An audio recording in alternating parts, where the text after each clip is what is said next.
Λίβια το πλαέφτανε, σιγήν έντον φουρτούναν. Άρωθήμε, εντόκεμε, κι έντον κορδίλ σιούλα. Έναν λιθάρτη Παρχαρή, αρέγγεν ψήν και είπεν, σε είναι την ταραμονήν, το έζησεν, το είδεν. Κάποτε έμεινε εγώ τρανός, κάποτε βασιλέας, κάποτε τον άτεμαν εκές, σαψιλασέας.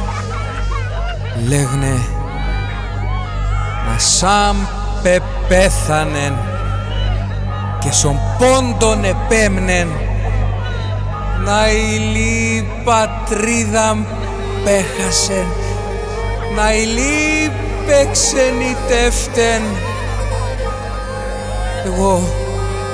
Εγώ πάντα κέμνε λιθάρ, κάποτε ρασιόπον. Βάια σάταν το έσυρα, ελίγεν το κορμό.